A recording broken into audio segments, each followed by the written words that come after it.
Welcome to the Popcorn Talk Network, for the online broadcast network that features movie discussion, news, and interviews. Press 1. Popcorn Talk. We talk movies. From the Popcorn Talk Network, the online broadcast network for movie talk, and the schmoes know, this is Meet the Movie Press, roundtable movie news and commentary from the industry's premier film journalists. And good morning, Meet the Movie Press fans. Hello, Jeff Snyder. I am Mark Reilly, editor-in-chief of schmoesknow.com. Jeff Snyder, film reporter, TheWrap.com. How are you guys? Thank you for joining us on this wonderful Friday. As the herd would say, thank you for making us a part of your day. Really appreciate it. I was on the way. That's a Colin Coward reference right off the bat. Right off the bat. We're starting hot. We're stealing it. And thanks, guys, for all the tweets last night. As you know, I did miss the main show last night. I was sick, but I'm over it now, somewhat. But these silky, smoothie tunes coming from my, I like this cold. It just makes me feel very sexy. It's working for you. Yeah, somewhat. But man, guys, packed show today. I mean, as you guys know, big news broke this week. Huge news. 50 Shades of Grey came out. Yes, it did, and we're going to talk about it with our guest this week, who is Lindsey Bahr from the Associated Press, better known as the AP. AP, yeah. This Lindsey coming in, not only, it does two things. One, it legitimizes us. Yep. Absolutely. Guys, this is the AP. This is the big time. Yeah. Her stuff goes worldwide. Yeah. She's awesome. Okay, so we're awesome for having her. I mean, it just ups the ante for us. I feel like I've arrived. I know, finally we get something. And two, we actually get some female blood in here. Yeah, it's been a long time. We kicked off the show with Amy Nicholson from LA Weekly. Yeah. And I think we've kind of been slacking since then, huh? Yeah, we had Alicia Malone on. That's true. She kind of filled in. The Malonas. Yeah, Malone and Mance came on from Profiles with Malone and Mance. And but that's the last time, so I'm very excited. And I'm very excited to talk about 50 Shades of Grey. I did not get a press screening. They didn't want Reilly there. So this was only shown to the elite press. I guess so. They're like, no, Reilly, go in the corner and write your blog.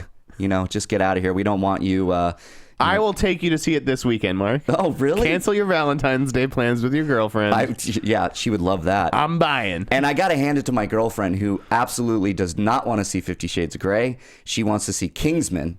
Instead. Oh, that's a cool girlfriend. Yeah, she's like, no, we're seeing Kingsman. Screw that 50 Shades of Grey. If I want to see porn, let's just order it later. And I'm like, okay. Does she have a sister? Yeah, she does, but she's married. Sorry, dude. All right. But anyways, we want to start, actually, guys. I don't know if you are aware or follow the broader Meet the Movie Press, the broader press even. We lost a pioneer, I would say. It's a sad morning for sure. David Carr, if you guys aren't familiar, writer for the New York Times, among many other things. I was actually reading his article about Brian Williams, who, as you know, lied about getting shot at in a helicopter. He was fudged it a bit. That's a funny thing that we don't need to get into. Right. But yeah, Brian Williams, and then comparing him to Jon Stewart, who's now leaving The Daily Show. Also sad news, but again, doesn't really compare with the loss of David Carr. Yeah. One of the true giants in journalism, one of the most interesting personalities at the New York Times. I think a lot of young journalists like ourselves looked up to him. I absolutely did. And I also actually really look up to his journey to get there, because this guy went through some horrendous stuff to get to where he was, which was he was dealing with addiction problems with cocaine. Right. I mean, go to the New York Times and read his obituary, guys. It's fascinating. It's truly special.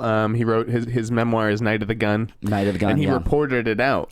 Yeah, that's right. He went back to people he was dealing drugs to and buying drugs from, and was like, hey, how was it back then? What was I like? Oh God, yeah, because he couldn't really remember, could he?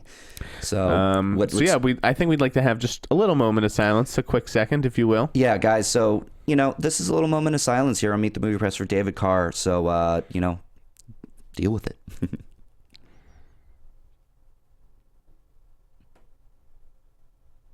All right. Yeah, that's for David Carr. You guys Go see Page One, which is a great documentary about the New York Times, and he's really the star of it. Yeah. There's a lot of video of this man online. When he talks about Google David Carr, my first big break. That's a great story. Yeah. And it was just amazing to see the outpouring of support last night on Twitter from all these other journalists. Yeah, and so it was a heart attack, wasn't it? I haven't seen the cause of death listed yet. Yeah, it's. He collapsed, so I think he just led a moderated a Citizen 4 screening yesterday, which is a great documentary, guys. If you haven't seen that about Edward Snowden. Yeah, that's right. But yeah, he was. He died at the office doing what he loved, and I think that's how most of us would like to go out. I want to die right here at this desk, Mark. Yeah, let's do it. We're gonna keep Meet the Movie Press going for 50 years. Yeah.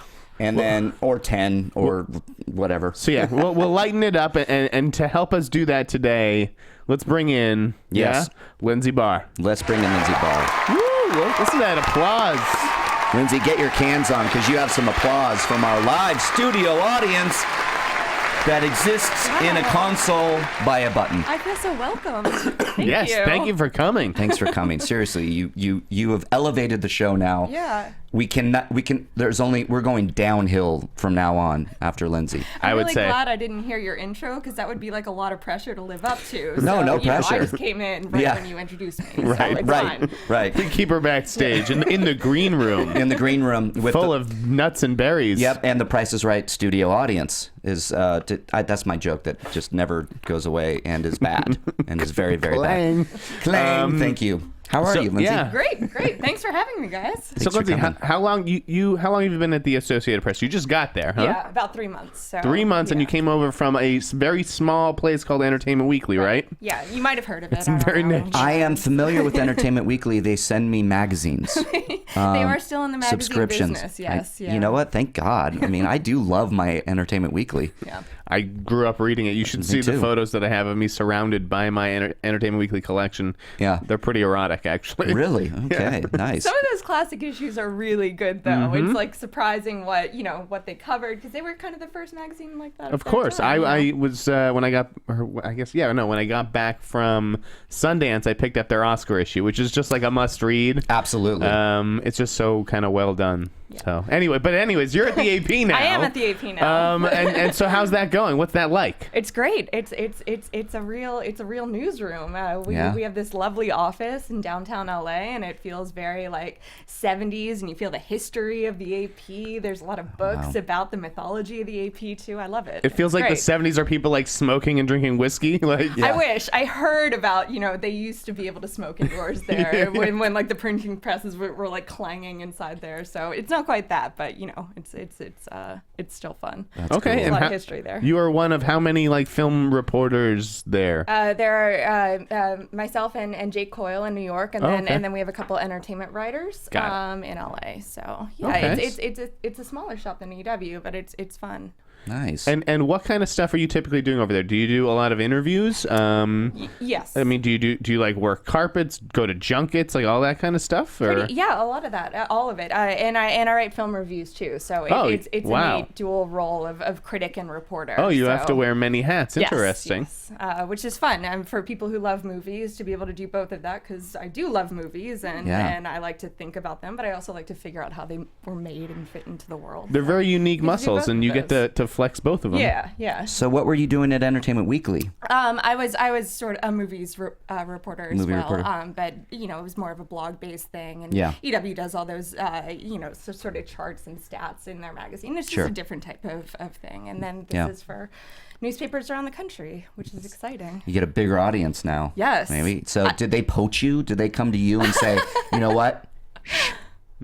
We got some more money for you. I don't know if I can really talk about that. Oh, damn it. I was hoping to break an exclusive. She's a lady. Yeah. I don't talk about manners. Goodness. Good. My goodness. How dare you, sir? From what I heard, it was the full court press. Nice. The AP laid on her. But that's impressive to go from EW to one of the very few places that have a larger readership than EW. EW is huge. Yeah. The AP is the real deal. Mm-hmm. So one cool thing I want to say, Yeah. I got I got a clipping from one of my editors in New York of 2 of my reviews were published on the same page of the Epic Times, which I guess they used to like send clippings out to reporters before, but I haven't seen my name in a newspaper yet. So it was kind of fun to see an entire page of my reviews. So, that's very cool. So, I imagine that the AP has really high standards. Like, Sure. obviously Mark and I deal in rumor and speculation often. But me more so, I would say. You actually have some facts behind it sometimes. Just sometimes, though. And the AP has really high standards. Can you sort of talk to me about that? Like, is it frustrating sometimes if we drop some juicy rumor and you're like, you go to your editors and like, I can't. This isn't confirmable. Some of this stuff. Yeah. Yeah, I mean, I'd love to hear how you do that more, because you do like just how you learn to corroborate tips and non-confirmations and things like that, which we can't go on. Sure. There's just another bar, and there's another standard that they meet that's more rigorous than any place that I've worked. So it is, we don't necessarily do in talks. Sure. And stuff like that. Does that make the job more difficult and more challenging, that high standard of hitting the publish button? Certainly, and it also just means making choices about what to put out there too. But yeah, I don't know when you started getting comfortable with because you're so good. I remember reaching that point where I was like, no, if Jeff reports it's right, and just being able to trust you. It's like an 87%. You got a good track record. I totally agree. When I'm writing articles for Schmoes Know, I like to really report on the facts as well, even though we do deal in a lot of speculation. Right. If he drops it, I'm like, let's go ahead and talk about this. Most of the time. I'm like, you're like, stop. Yeah. Stop. I'll keep you guys guessing as to what's completely false. Yeah. But let's talk about. But we're going to talk about Spider-Man later in the show, guys. I know everyone is chomping at the bit to talk about that. Yeah, but guys. Before we do, and because we're going to be talking to Kelvin from Latino Review. Kelvin from Latino Review, guys, is going to be calling in at 9:30, about 15 minutes. Give or 13 take, minutes, give or take, and they dropped that scoop. But we will get to that. Right. Now we're going to talk about 50 Shades of Grey, which Lindsey and I saw on Friday night. Yes, you guys. It was a beautiful evening. It really was. Magical. Correct me if I'm wrong. Was it a fan event, or was it was kind of a fan event? Take it away. Yeah. I mean, I think so. I wasn't exactly sure. I think they might have been contest winners at some point, but it definitely was stacked with a lot of fans and a lot of female fans. Which was a great environment to see the movie in, I thought. I wouldn't have wanted to see it in just a critic press screening or anything like that. Yeah. I think that would have been buttoned down and fun. boring. Absolutely. I have to ask, though, with you guys are surrounded by, I guess, fans of the novel who are chomping at the bit to see this. Do you think the producers or the marketing team is like trying to sway your opinion with the fans around you? Maybe. But, I mean, again, maybe. But I think it's just, we had a choice. We chose that screening. Yeah. Because it was the first screening offered, the fan event. Sure. Yeah. So you want to review it as early as possible. Was there an embargo on the review? Yeah, we had an embargo. That got blown was by broken. what? The New York Post or the New York Daily News? It was one of the two. I think. Yeah, Oh, they were really? just like, you know what? We've seen this movie. It's enough of these embargoes. Okay. But they don't, I don't know if they have to really deal with studios like I do, at least, or, Okay. Yeah. every day. And so, Lindsey, thoughts on the movie? Yes. Because All right. I'm going, like I So- said, haven't seen it. Yeah. So I'm going to be able to kind of interview both of you Okay. and decide whether The or not I next want to see 10 it. minutes of this show are about to get TVMA or whatever it is on TVMA. radio. Okay, guys, those under 18, earmuffs. Yes. Or if you're 13 in France, you can. Or 13 in That's right. France. It's unbelievable. I saw that recently. Yeah, We're actually just showing this movie in schools. Yeah. Like fucking France. it's very educational. Now go drink your As they wine. sip their wine, Yeah. obviously. Okay, so wait. I want to know who's. Have you guys read the book? No. God, no. Okay. We don't read I books. didn't either. Read comic Okay, books. so I think that not reading the book, you come in with a certain amount of expectations. 'Cause Sure. all of those posters are like curious, and you're like, well, yeah, certainly I'm curious. I don't know. This sounds interesting. Yeah. I didn't think that it was that hot. Yeah. Basically, like that's sort of my thesis. So from there, I had to figure out how else the movie was working or not working. Yeah. And I just thought it was cheesy. I thought that the story was ridiculous. It was just about a contract negotiation between this like virginal, not virginal anymore, college student and this kind of crazy billionaire guy who I honestly don't understand why he's so into her and why he would even waste his time bothering with, all of her like, oh, maybe I will sign the contract, maybe I won't. And so it just didn't really work for me at all. It was fun being there with the fans and having them scream when Jamie Dornan takes his shirt off or like, the first time they meet. But I just didn't feel any of that like energy or chemistry in the way that I think some people have. I think all of that's fair. All of those are valid points. The sex scenes are a bit sterile. Yeah. Okay. I blanked out. Wait, what were the other 2 points? I didn't really even buy their chemistry together, the fact that they were just super into each other. I'm hearing that across the board. Yeah? Actually. Okay. Yeah. I did my research, read a lot of reviews about this. Yeah. I haven't read a positive one. Oh, I liked it. I did. I definitely liked it. Well, that's funny because I didn't read yours because I actually wanted to hear your thoughts on the show. Okay. So that's hilarious. Yeah. Okay. Yeah, no. Okay, so it's not the hottest movie of all time. No.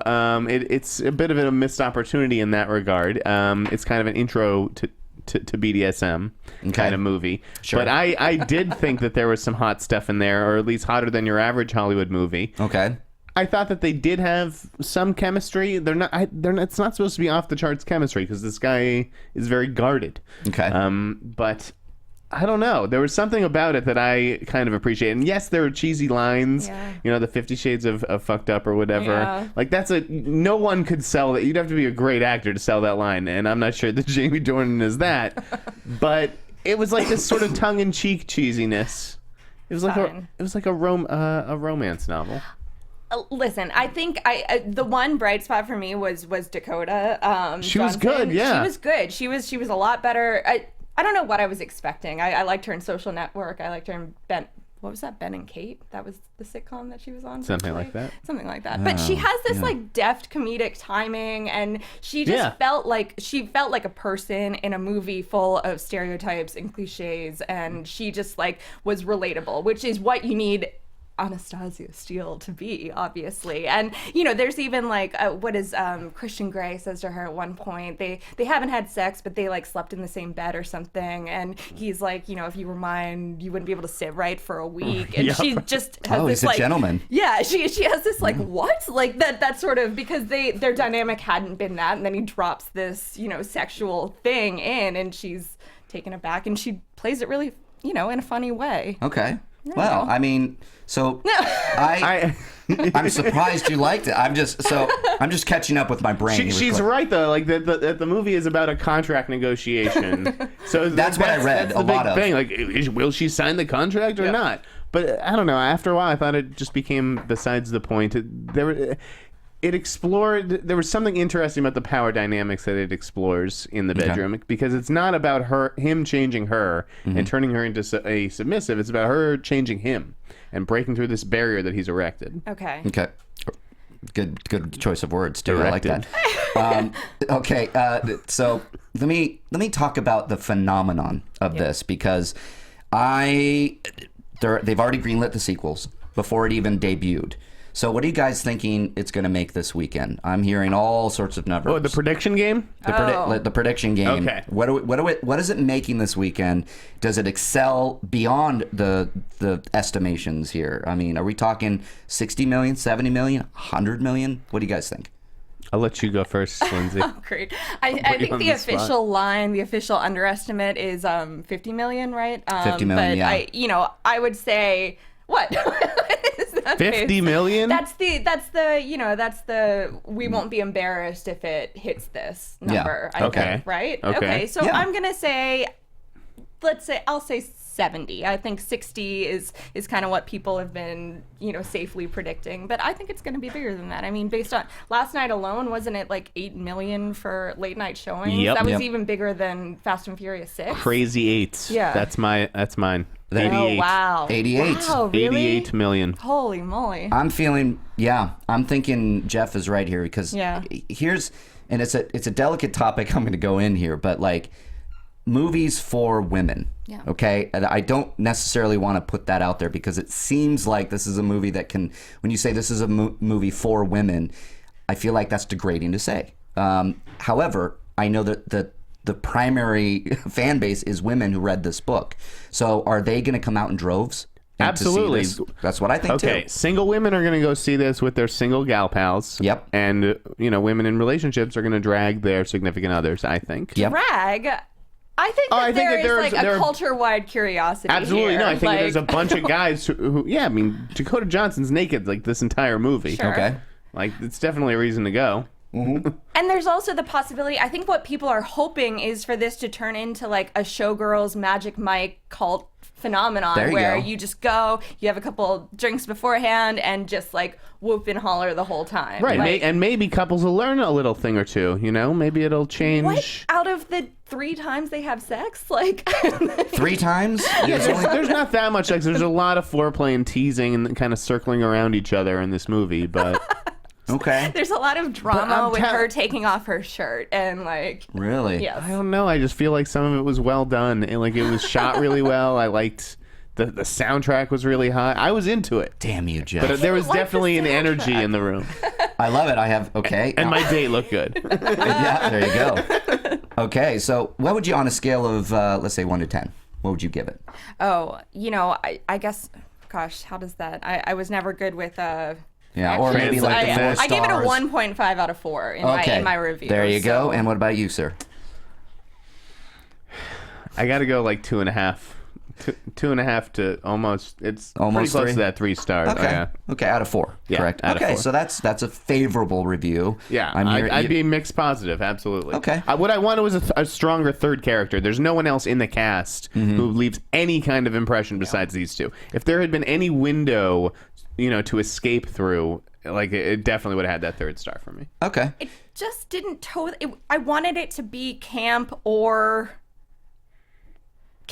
great, basically, Right. I guess. And straddles that it's line. Can't make up neither. its mind. And as you say about the supporting characters, like Marcia Gay Harden plays Christian Grey's mom, and Jennifer Ellie plays Anastasia Steele's mom, and it just...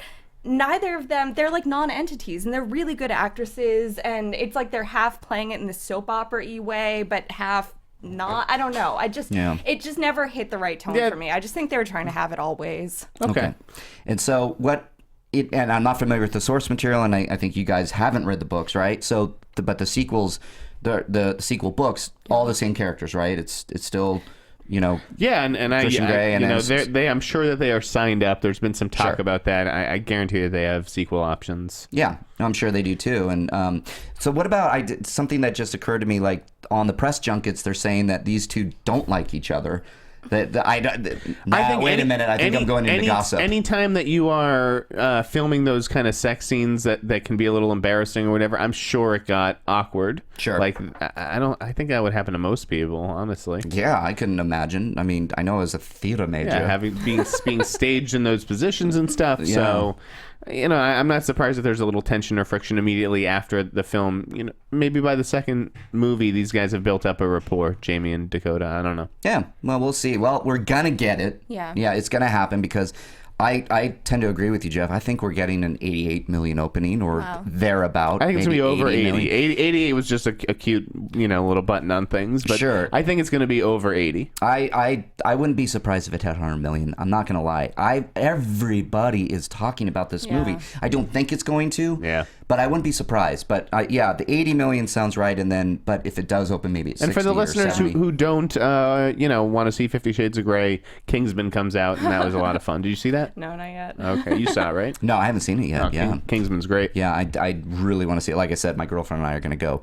All right, we're going to switch gears for a little bit, and we're going to get Lindsey's thoughts on it. Guys, we're going to talk Spider-Man. Yeah. Because I don't know if you guys heard... Earth-shattering announcement. Since my Twitter feed was nothing but Spider-Man on Monday night, and it was an interesting time to drop that news. Yeah, we'll talk about that. We'll talk about that. Do we? How long until Kel? We have Kel. We do. We're good. On the line from Latino Review, the guy who broke the scoop. Latino Review, you guys. And this was like months ago, This right? was months ago, and you guys know Latino Review. We've had El Miembe on the show. Now I'm so excited to welcome Kel. How you doing, man? Are you there? Yeah, I'm here. Hey, dude, how are you doing today? Good, man. It's cold, but, it's good. Cold? You calling from New York, right? Yes, it's very cold out here. Yeah, are you snowed in? Are you is there a big snowbank blocking you out from going out to the street? No, not yet. Not yet. Not yet.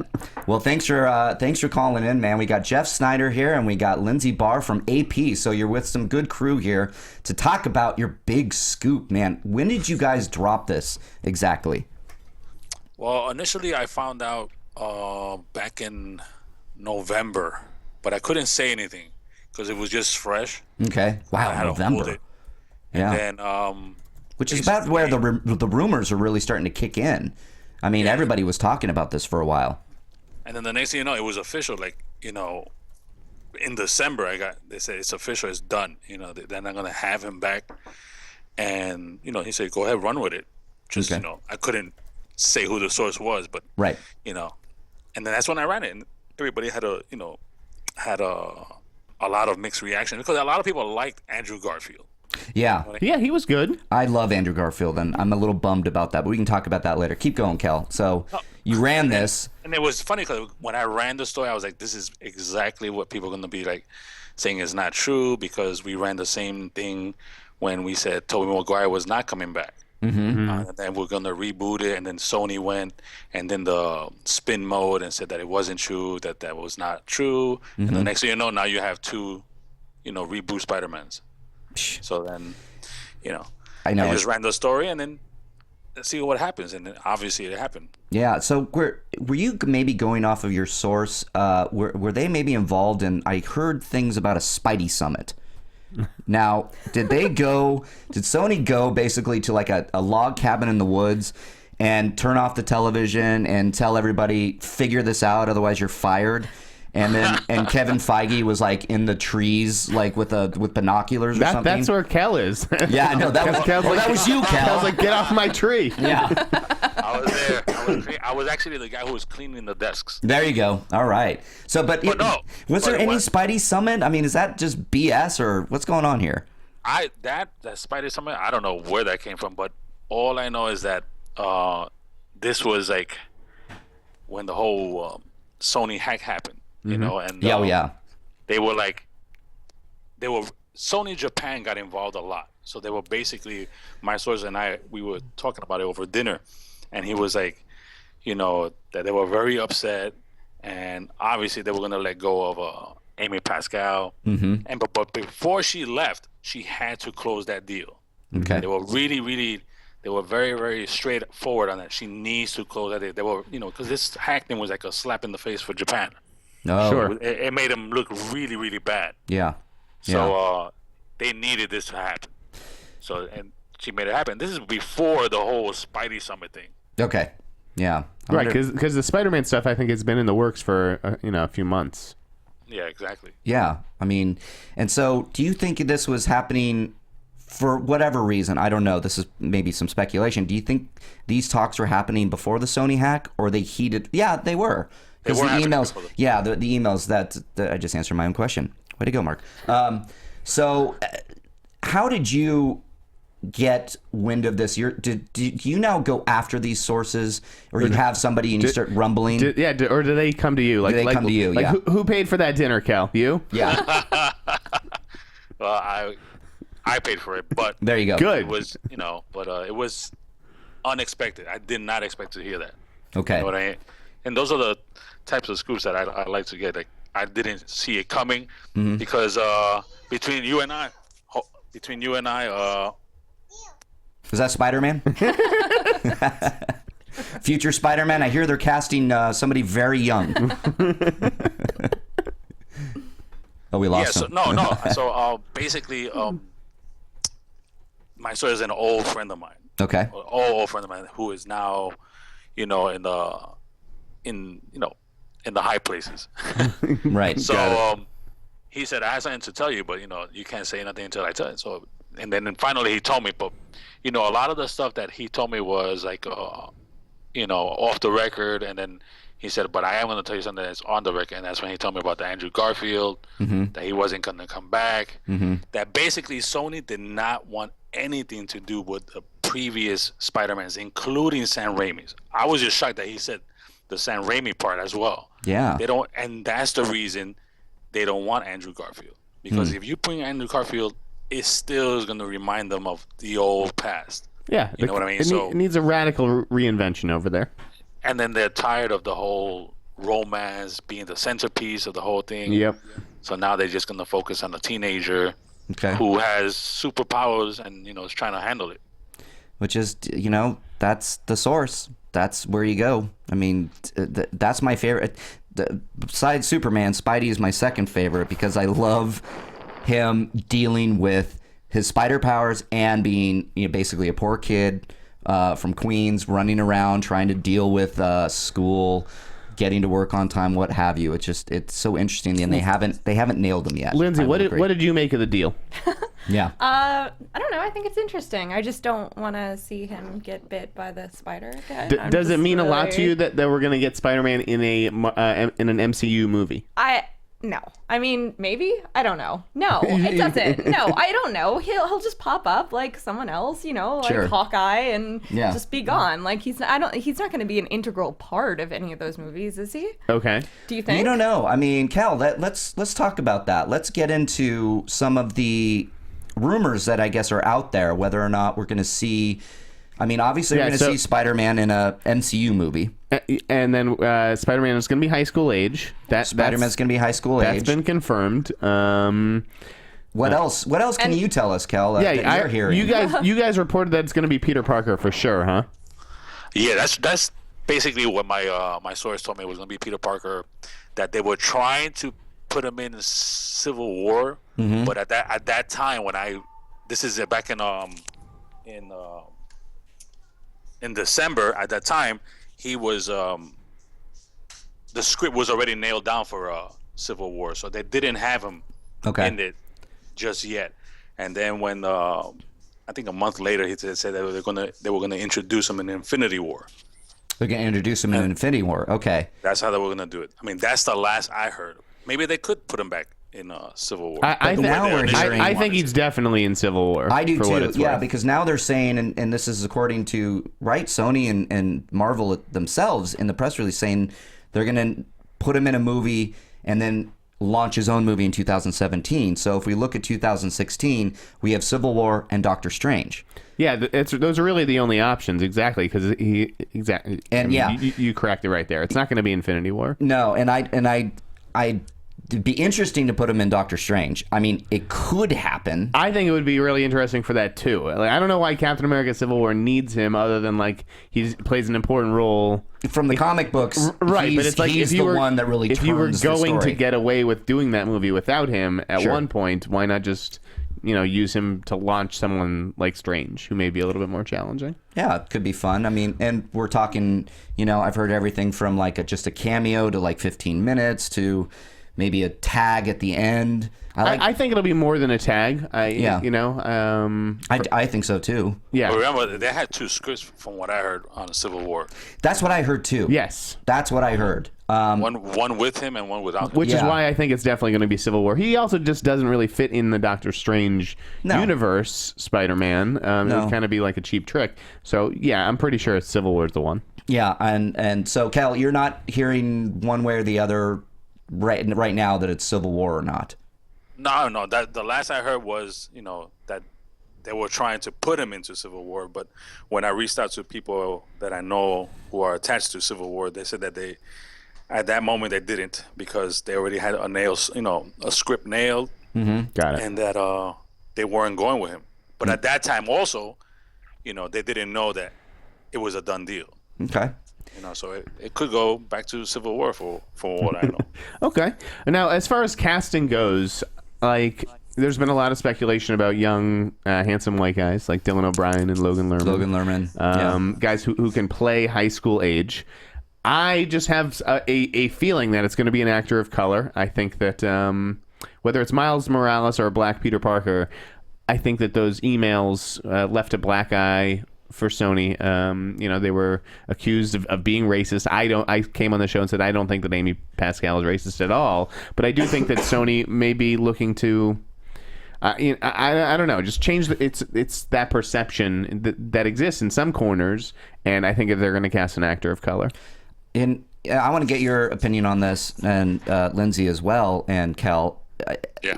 As a comic book geek, I'm going to out myself. Peter Parker, if you have fans clamoring for a Miles Morales story, my argument to you, Jeff, is like, why cast a black actor to play Peter Parker when there's already a character of color in Miles Morales? So, Lindsey, what would you say? Would you like to see, I know you don't seem to be a big Spider-Man fan of the comics, but you're a movie fan, so yes. Would you love to see a person of color take on, who cares about the character, just Spider-Man? Yeah, certainly, of course. Why not? Like, why has it been relegated to this trope, this just standard, oh yes, of course it's going to be a white guy? I think that's ridiculous, and as soon as we start making those assumptions, we should break them open and challenge them. Thank you. I totally agree. Well too. said. Yeah, I totally agree. I would have no problem with Peter Parker actually being a person of color. It wouldn't bother me. However, I know the internet would go crazy. I think it would break. Screw the internet. Yeah. I agree. Kel, what about you? What are your thoughts? Would you actually want Peter Parker and let's say Logan Lerman, or would you actually hope for a Miles Morales story? You know what? I am tired of Peter Parker. I wouldn't mind seeing Miles Morales, but like you said, those fanboys are gonna go nuts. Yeah. I wouldn't mind seeing somebody like, a Glover playing Miles Morales. Yeah, Miles Morales. But Donald Glover is 31 years old and cannot pass for high school. He just and just throwing it out there, I wouldn't mind seeing Zac Efron playing Peter Parker. I wouldn't either. He's 27 years old. So. I wouldn't mind it either. I think it's like that's a good call, but I brought that up at the office and there were like howls. Yeah. It was like, no. Did nobody see Maze Runner? Dylan O'Brien is great. Yeah, he is good, and so is Logan Lerman. I think they're all good. They are all good, but I'm just tired of like this kind of vanilla, sarcastic. You know what I remember Logan Lerman was he lost out on Spider-Man to Andrew Garfield. Yeah, he did. Yeah, and like Josh Hutcherson too, right? Yeah. Yeah, Josh. These are just like little guys that I'm not. That videotape. I still have that auction tape. Yeah. Oh, do you? Tape. Nice. I just wouldn't be afraid of these guys. I don't know. Like, I'd like to see someone with maybe a different physique or something. I am going to look like Tobey Maguire. I'm probably going to. I'm not going to remember this tweet that I saw, but somebody kind of made a brilliant point that I actually really like, and that's you introduce Peter Parker in a cameo sort of role in Civil War, and then you follow the ultimate storyline when Peter Parker dies. The spin-off becomes Miles Morales. I love that idea. That's pretty cool. That is probably the best idea I've heard on how you can actually inject some originality and creativity into this. So then you're talking about casting two Spider-Men. Two Spider-Mans. You get Peter Parker, and I don't know who it is, let's say Logan Lerman. Oh my God, that would be amazing. Civil War comes out. My mind. Yeah, Civil War comes out. Spider-Man dies. Spider-Man comes out, in the comics. He reveals himself as Peter Parker, and then shit goes bad. And he dies, and he dies in a different way in the comics, not through the Civil War. I remember a long time ago when I interviewed Michael Clark Duncan. Yeah. His ultimate dream, because he was Kingpin for Daredevil. Yeah. And I think I interviewed him for that. And his ultimate dream was to see Spider-Man versus Daredevil. Oh. And now that they're both in the same universe, who knows? That would be awesome. But he's only at least. He is, the press release did say he's only in the universe for one movie. Yeah. Right. Okay. Sorry, what? Well, I thought they were going to put some Marvel. Yes, that is one thing. Sonys. Yeah, right? that is one thing that has gone overlooked by most people. Okay. Is that yes, the Marvel could be sharing some of its. I think that they're not going to be like the marquee names at all, but I think some maybe of its.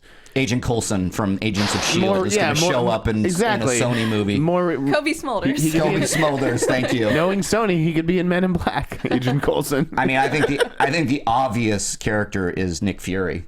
I think Nick Fury could very well, because Sam Jackson does not sleep. He's a robot and actually works 24/7.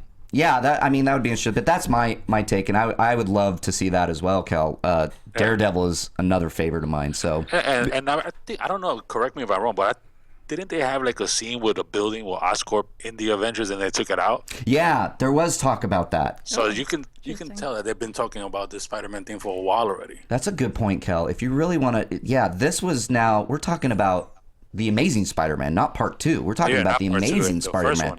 Yeah, so that's very interesting. So they probably have been talking about it, and I think probably Amazing Spider-Man 2 was the straw that broke the camel's back because everybody, including myself, thought it was a pile of dog farts. So, and let's talk about the producers really quickly. Yes, and that whole situation. So, Amy Pascal gets gifted this golden parachute, essentially, right? Yeah. Where she's going to now be the producer of the Spider-Man movies, the new ones, even though she helped drive the franchise basically into the ground. Mm-hmm. Though she did launch it, Sure. to those first 2 movies were excellent. Yeah, they were. My Spider-Man 2 is one of my favorite superhero movies. So now she's going to be working with Kevin, but it's like, how invested is Kevin really? Because he is going to be caring more about like what Marvel's doing. Like I'm just struggling to see why he would really care, especially once he has already gotten use of Spider-Man. Right. It's like he's getting his part of the deal first. Why should he? Yeah, and Lindsey, since you're a fan of making movies and like the integral parts of this, like what do you can this actually blow up in the fans' faces? Like can Feige go in there and start fighting with Pascal, and we get an even worse version of Spider-Man than we've had before? I can't imagine anything worse. No, I don't either. I think it just is what Jeff said. I think it just depends on how much he cares and what director they're going to bring in, and whether he's going to like toe the Marvel line or kind of do his own thing, like Sam Raimi was sort of able to, right? Yeah. Because whoever comes in there is going to be dealing with the same regime. Yeah. Okay. And Amy's not in charge of the studio, but now she's the lead producer on it. Right. It's just like not much has really changed. Yes, Arad and Matt Tolmach are out of the creative picture, so to speak. Yeah. They're still executive producers on it. I mean, yeah. Kel, what's your thought process behind that? Do you think do you think Amy's going to have a lot of say, or is Kevin? Because my thought is that creatively, I know Sony has the final say, which is probably Amy. Now, what I'm thinking is, by the time that final creative say happens, Kevin Feige has delivered a fantastic product. I'm hoping. So, yeah, Kel, thoughts? Kevin, I don't know like what you were saying. He don't know how much of involvement he'll be in it, because how much involvement is he in the other Marvel products that are out there for Fox? You know what I mean? Right. How much involved is he in X-Men? Those movies are pretty damn good, the X-Men films. He doesn't have like credits on those, does he? Certainly not as sure. But not as lead. Marvel at the end of the day, but not as lead producer. No, he's like an EP, I would say, on those. He has to be involved somehow. But maybe, yeah. I don't know. I think Amy has, like what you were saying, Sony has the final say at the end of the day. Mm-hmm. And then again with Avi Arad, all he has to do is shut up and sit in the corner with a dunce cap and get paid. Exactly. Right. Let's just hope that he actually sticks to that function. Yeah. Yeah, it's an interesting thing. Well done on the scoop, by the way. As always. Yeah, take some cojones to drop that one. Not gonna lie. Yeah, Marvel must have been like, no. Well, okay, shoot. Yeah, exactly. Yeah, and I know. Mayembe, of course, has come on here, and I'm so happy to have you guys. Latino Review, as you guys know, out there and Meet the Movie Press land. Go visit Latino Review, and Kel, thanks for calling in. Where can the good people find you on Twitter and all the other places? Well, on Twitter I'm Latino Review, and that's basically mostly I'm at. Okay, perfect. Well, Kel, thanks again, man, for calling in. Thanks for coming on, Kel. Have a good weekend, Have a good man. weekend, buddy. Thanks. All right, that was Kel from Latino Review, at Latino Review. Dropping major scoops there with that one. So to recap, though, if you could cast Spider-Man, you're going with Dylan O'Brien or who? Well, no, I'd like to see like an out-of-the-box choice. So yeah, but I just don't. I didn't come in with a casting list. Got it. But I don't think Dylan O'Brien would do a bad job. I think he's really great, and I think he sort of has a Harrison Ford manicness to him. So yeah, okay, yeah. Well, I mean, Mark, what about you? What for casting? Yeah. I don't know. I mean, I have all these jumbled thoughts now about my Miles Morales, Peter Parker dying, and Miles Morales coming in. He's storyboarding. I'm right now. storyboarding in my head. Sometimes I'm a writer first and a presser later. I think if I were to cast it, if they're gonna like put a gun to my head and say, no, Peter Parker's white and he's got to be young and he's got to do this, I'd go Logan Lerman. I dig him a lot. I think he could play Spider-Man really well. Also, if I had the gun turned around, I would say keep Andrew Garfield. To be honest with you, I just love him. But you know, I'm sticking with the Dev Patel call from 2 weeks ago. I would love to have Spider-Man swing around New York, land on a skyscraper, take off his mask, and it's Dev Patel. That's a good call. I would go with that too. I like that. All right. Well, we gotta wrap it up somewhat here. Is there anything that you guys something that broke this week that you guys maybe want to talk about? Well, how about this, Lindsey? What are you working on right now in the AP world? Are you reviewing more movies and what is that? Do you review more? Do you do special articles? You don't work in scoops. Is that correct? No, we dabble in breaking news too. Okay, but not casting stuff. But not necessarily unless it's like an iconic. Got it. Huge role. But Oscars, man. That's right. It's got a lot of What are you rooting for? Like, do you know what you're doing on Oscar night yet? Yeah. I'll be in the press room. Anybody joining me there? No, I don't think I am. I think we're sending somebody else. So you're gonna have you ever been there before? Yeah, I've done the carpet. I've sat in the room. I've actually. So you got the paddles and everything. The press room before the paddles. Wait, you've never sat in the press room before? Not in the press room. I've been in the audience.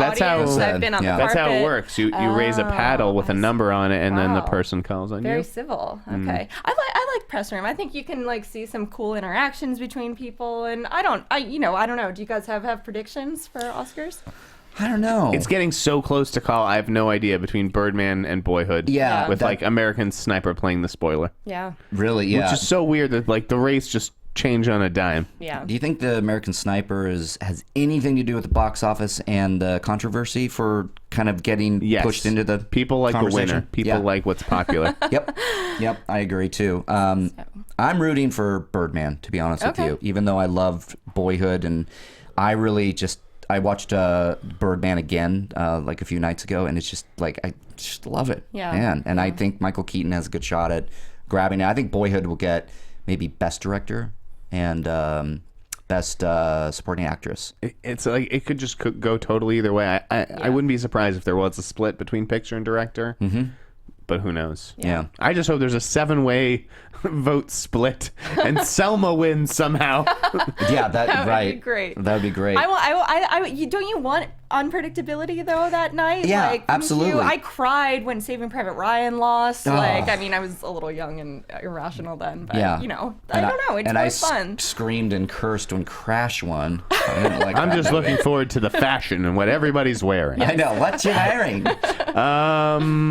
What else? House of Cards. Can't wait for that to start. I don't know. Did you watch the leaks? I didn't. I didn't jump on that in time. I wish I had. By the time I turned to my Netflix on, they had already yanked it. Which I don't know. Let me ask your thoughts, Lindsey. Was that a big publicity stunt?